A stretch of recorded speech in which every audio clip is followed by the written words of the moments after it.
quiet quitting, burnout, workaholic, meia jornada. Mas o que de fato significam todos esses termos? Será que a gente não está só inventando um monte de baboseira aqui? O quiet quitting, por definição, a demissão silenciosa é uma aplicação do Work to Rule, na qual os funcionários trabalham dentro de horas de trabalho definidas e se envolvem apenas em atividades dentro dessas horas. Mas será que esse termo está correto para essa aplicação? Bom, muita gente começou a falar e jogar termo aí para tudo quanto é lado, e eu comecei a dar uma pesquisada sobre o que as pessoas estavam tentando de fato falar sobre quiet quitting. E na tradução literal fica um pouco confuso quando eles quando pega o termo e aplica aquilo que as pessoas estão falando. Eu vou ler para vocês uma matéria da Veja e aí nós vamos dissertar ela aos poucos durante esse vídeo, tá? Vamos lá. O conceito de quiet quitting parece estar cada vez mais embaralhado. A C19 alterou para sempre a dinâmica corporativa, normalizou o home office e escancarou a necessidade de priorizar o bem-estar. Especialmente no começo do surto, funcionários esticaram a jornada de trabalho por temer a demissão. Meu Deus, sério mesmo. De casa, não havia desculpa para encerrar o expediente mais cedo ou ignorar um e-mail. A conta chegou com efeitos devastadores à saúde física e mental dos sobreviventes.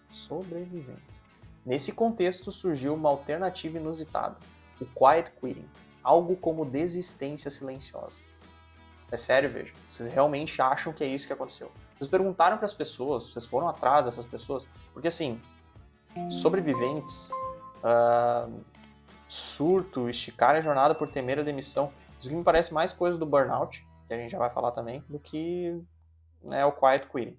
Durante o C19, eu acredito que surgiram dois novos tipos de funcionário com base naquilo que já existia antes, que era o workaholic. Workaholic, para muita gente, é vinculada à pessoa que trabalha loucamente por aquilo que ela gosta, mas não necessariamente. Workaholic pode ser também aquele tipo de pessoa que trabalha por obrigação. E quem nunca tinha trabalhado freneticamente antes de tudo isso começar, passou a sofrer. Por quê? Bom, como era muito cômodo, né, todo mundo foi para casa. E o que começou a acontecer? Reunião aqui, reunião lá e não sei o quê. E aí as pessoas começaram a olhar... E aí as pessoas começaram a olhar, cara, mas quem sabe às 2 horas da tarde eu tenho uma reunião. Antes da reunião, ao invés de sei lá, me preparar ou, sei lá, fazer algumas anotações, já tenho tudo pronto. E quem nunca tinha trabalhado freneticamente nesse estilo de trabalhar das 8 até as 10 horas da noite, acabou sofrendo muito. Mas o que aconteceu de fato, que eu vejo e continuo vendo isso acontecer, e não é uma coisa ruim, eu acredito até que seja uma coisa boa, foi que o home office ele deu uma flexibilidade muito grande. Então, João, eu poderia às 2 horas da tarde, eu não tenho uma reunião, não tenho nada que me comprometa, então eu vou pegar e vou passear com o meu cachorro. Eu vou ir para academia. E aí, quando eu voltar mais tarde, eu estendo esse meu horário. E isso foi muito bom, só que muita gente não soube como lidar. E tiveram, na verdade, são dois cenários, né? O cenário onde eu já sou workaholic, então eu trabalho já loucamente.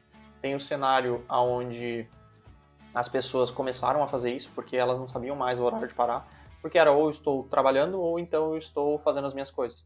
E as minhas coisas vou ali no mercado, volto e aí eu estendo meia hora, quando na verdade eu só fiquei 30 minutos, eu fiquei 20 minutos fora, aí eu trabalho mais 1 hora e assim vai indo. E aí também tiveram aquelas pessoas que começaram a enxergar isso, olhar assim, por que meu colega de trabalho está trabalhando até as 8 horas da noite? Acho que eu vou ter que fazer isso também? Então eu vou ter que trabalhar mais? E aí começou a surgir o workaholic por obrigação. Esse cara que trabalha, excessivamente. E isso, de fato, não gerou o quiet quitting. Isso, para mim, é o burnout. E o que é o burnout, por definição? Síndrome de burnout, ou síndrome do esgotamento, é um distúrbio emocional com sintomas da exaustão extrema, estresse e esgotamento físico resultante de situações de trabalho desgastante, que demandam muita competitividade ou responsabilidade. A principal causa da doença é justamente o excesso de trabalho. Então, na verdade, o quiet quitting, ele é o termo onde o funcionário faz somente aquilo que ele precisa. Mas isso surgiu durante a pandemia? Não. Isso sempre existiu e sempre vai existir, e existe, eu aposto que na empresa que vocês trabalham, na empresa de vocês, com certeza tem, e isso é 80% das pessoas. 80%, se não mais, das pessoas sempre vão trabalhar aquilo que elas foram pagas para fazer.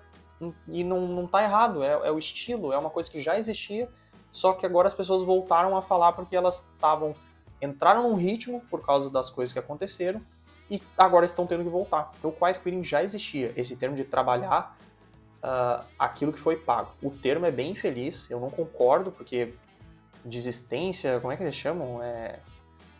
Desistência do trabalho, desistência silenciosa. Nossa, isso aqui tá muito errado.